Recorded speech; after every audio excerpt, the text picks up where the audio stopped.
Hi, this is Jim at Title Talk. Welcome back. This week we're going to be talking about the importance of timely addendums and how those addendums to critical dates, extending critical dates, affect other critical dates in the contract.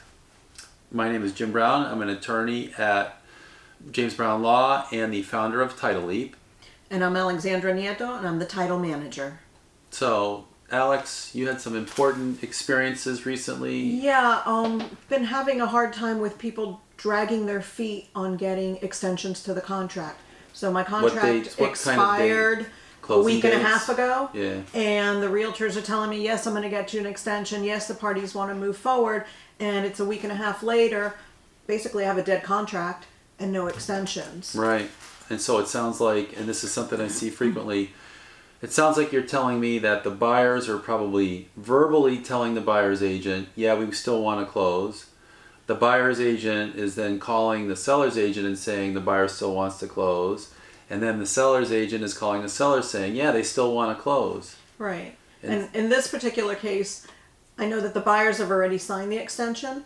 The sellers have not. Oh, so and they're just kind of dragging their feet. And I don't believe that it's an issue that they don't want to close, but it causes problems. The more time goes on, Sure. the more things can arise for someone to go, oh, you know what? This contract expired. I just got another offer for another $10,000. So I'm going to close with this buyer instead. Or the buyer can get buyer's remorse, get upset because they're dragging their feet, and decide that there's a prettier house down the street from, Sure. Whatever. And then the problem for agents is this.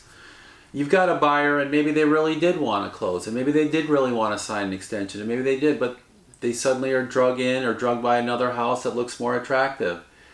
And now you're, and the intent of the parties may have been really good the day after the closing. And so that verbal representation from the buyer, we still want to close, was really how they felt. But like you said, 2 or 3 days go by, they've seen another property, and now the seller's really depending on that closing. So from an agent's perspective, from a realtor's perspective, you really want to get those addendums shored up very quickly. You want to talk to your sellers in black and white. You want to talk to your buyers in black and white. You don't want to be caught in a position where you're saying the buyer really wants to close, and then a week later the buyer's backing out. Right. The deal's already done, and the seller's probably arranged for moving trucks and everything else.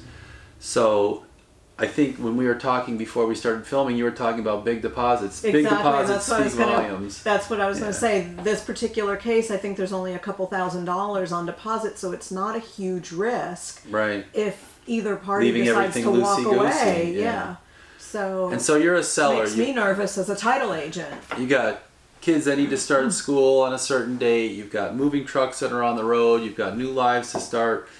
You're a buyer. You'd think you'd be compelled by the same things, but you really want to get that stuff shored up in writing. The earlier the earlier the better. Don't be one of those agents that's going back to your seller saying, "Oh, but the buyer really did want to close. They were really honest," and then there's no closing happening. Mm-hmm. And then the other thing that I'm seeing with addendums is I had one recently where they extended the financing contingency another week and a half. Mm-hmm.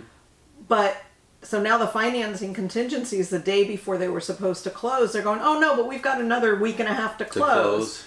One doesn't change the other, and I don't think everybody's understanding that just because you change one critical date doesn't change the other critical dates. That happens a lot. I have received a lot of calls over the years. You extend the closing date, and the buyer's realtor believes that the inspection period gets extended or the loan commitment period gets extended. And unless the addendum to the contract clearly stipulates these other dates are coming in with this extension, just that one date. So you extend the closing date, there's no change to financing periods. Right. There's no change to inspection periods. Even deposits. They extended the inspection period. The deposit was originally due on the day that the inspection period expired. Right. Well, they extended the inspection period, but they didn't expend the deposit date. So the deposit was still due here, right, but now they had a few extra days for the inspection. So yeah, one thing doesn't, it's not a domino effect. It's a single item. And sometimes you'll see inspection periods and second deposits that are contingent on the inspection period. But sometimes you'll see second deposits that have a specific date. So if we all agree February 10th is the end of the inspection period, and February 10th or February 11th is the second deposit, if you extend the inspection period and you still call the second deposit February 11th, it's due February 11th. Right. But if you call the second deposit the end of the day of the inspection period termination, that's different. But yeah, and the way the standard FAR bar as is contract is, it's 10 days out unless you put a number of days in there. You would have to put it in section 20 if it's going to be contingent on the inspection. so Second deposit. second deposit, which paragraph is it? Right here. Additional Okay. deposit delivered to escrow agent if blank 10 days, 10 days after the effective date. And Yeah. usually they put a number in there. So that's a specific date. Even if it happens to fall on the same date as the inspection, that doesn't mean it's contingent on the inspection. Yeah. They have to actually Good write point. that in section 20. If you want to extend the inspection period and you want the second deposit to be extended, you have to say the second deposit will be extended upon the expiration of the inspection period, capital I, capital P. I can't be a stickler on that too much. When you're using terms of art, you want to make sure you capitalize the first letter of the defined terms. And in this FAR bar contract, we're always talking about the FAR bar 2017. Terms of art are defined in the contract: an inspection period, loan amount, closing date. All those things are in caps for a reason. Right. That's a hark back to an older title talk. So if you're encountering issues like these, give us a call. We can offer that transactional support that helps you get to the closing table, and we're happy to do that for agents working with Title Lead. So thank you for watching Title Talk with Title Lead, where we are all about empowering agents with the tools to succeed. And hit subscribe and follow us weekly on social media, and we will see you next Title Talk.